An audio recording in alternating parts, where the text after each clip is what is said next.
শিব ও পার্বতীর গল্প। হিমালয়ের রাজ ও রানী মেনকার কন্যা পার্বতী জন্ম থেকেই অত্যন্ত সুন্দরী, শান্ত ও ভক্তিময়ী ছিলেন। ছোটবেলা থেকেই তার মনে ছিল এক অদ্ভুত আকর্ষণ, মহাদেব শিবের প্রতি। পুরাণ অনুযায়ী তিনি আগের জন্মে সতী ছিলেন, শিবের স্ত্রী। সতীর আত্মা আবার পার্বতী রূপে জন্ম নেন শিবকে ফিরে পাওয়ার জন্যই। পার্বতী বড় হয়ে জানতে পারেন যে সযত্ন তপস্যার মাধ্যমে তিনি শিবকে স্বামী হিসাবে পেতে পারেন।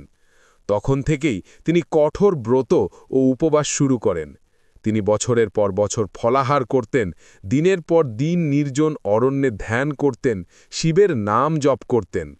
ঋষিরা তাকে তপস্যার দেবী বলে ডাকতেন। পার্বতীর গভীর তপস্যায় পুরো 3 লোক কেঁপে উঠেছিল। শিব তখন হিমালয়ের গুহায় ধ্যানে ছিলেন।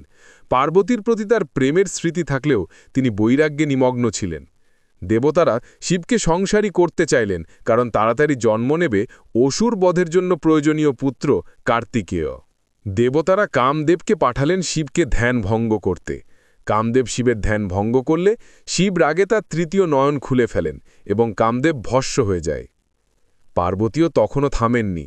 তিনি আরও কঠিন তপস্যা শুরু করেন। শিবের মন গলানো। পার্বতীর নিষ্ঠা দেখে অবশেষে শিব স্বয়ং তার সামনে ব্রাহ্মণের রূপে প্রকট হন।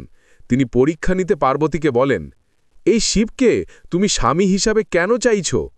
তিনি তো অঘরী, অরণ্যবাসী, ভস্মমাখা যোগী। পার্বতী নম্রভাবে উত্তর দেন, তিনি আমার প্রাণ, আমার ঈশ্বর, আমার পরম সঙ্গী। বাহ্যিক রূপে নয়, তার আত্মায় আমি প্রেম দেখি। এই উত্তরে শিব অন্তর থেকে আন্দোলিত হন। তিনি নিজের রূপ প্রকাশ করে বলেন, আমি তোমার পরীক্ষায় সন্তুষ্ট, তোমার প্রেম সত্য, আমি তোমাকে বরণ করছি। শিব ও পার্বতীর বিবাহ।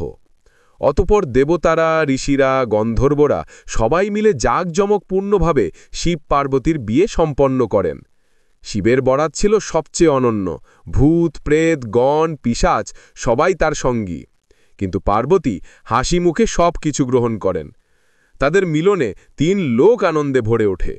তাদের সন্তান, পরে শিব ও পার্বতীর 2 বিখ্যাত সন্তান, শ্রী গণেশ এবং কার্তিকেয় মানে স্কন্দ বা মুরুগান।